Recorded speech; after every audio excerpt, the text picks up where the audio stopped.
Estás escuchando Directo a las Estrellas. Víctor Alvarado. El director de esta monumental obra de investigación titulada Una televisión con dos cadenas, editado por Cátedra, se llama Julio Montero y es catedrático de la Universidad Internacional de La Rioja. Y vamos a tener con él una interesante conversación. Buenas tardes. Muy buenas tardes.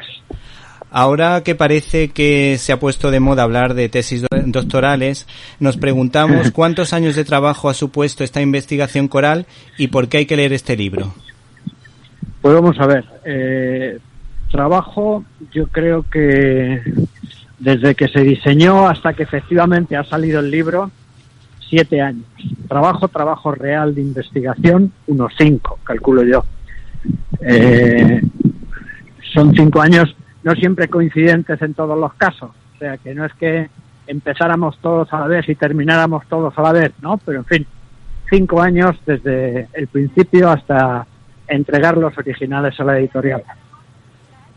Trabajo coral porque estudiar la programación y los programas de televisión española en un periodo de tiempo que va desde el año 56 hasta el año 90, pues eso o se divide entre gente que sabe, entre gente especialistas, que o bien saben de los programas o bien saben de las épocas, o uno acaba haciendo, es decir, si yo mismo me hubiera puesto en eso, hubiera hecho muy bien las cosas que mejor conozco, ¿no?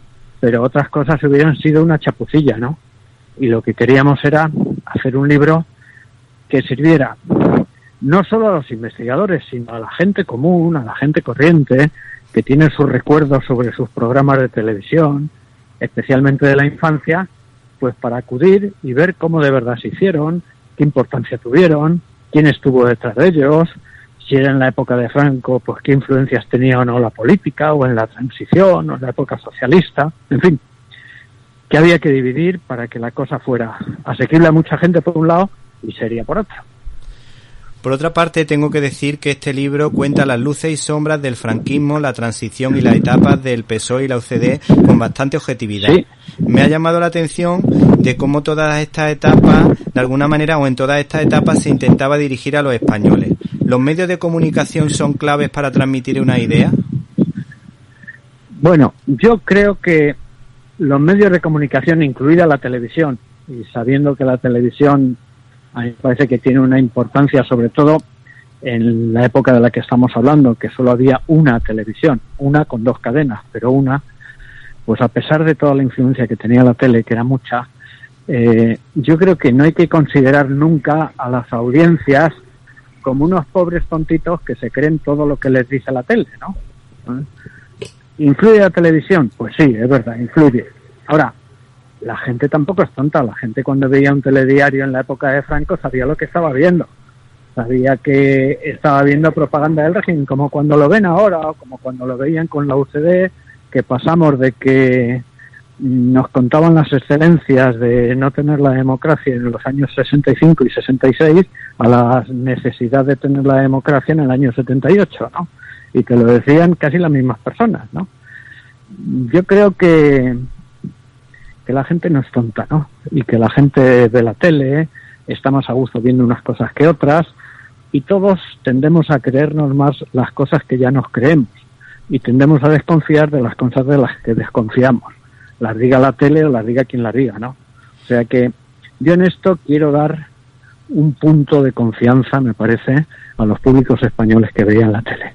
Ni éramos tan tontos, ni somos tan tontos, me parece. Me parece muy inteligente por su parte, pero tratando de ser más o menos objetivo, aunque que yo creo que en esto es difícil, ¿cuáles fueron los mejores directores de informativos, los mejores informadores en la televisión? ¿Cuál cree usted a su juicio que fueron los que Pues vamos a ver, a mí me parece que lo peor de la tele en todas las épocas son los informativos, porque son los programas sobre los que más intereses tiene el poder para dejarse influir.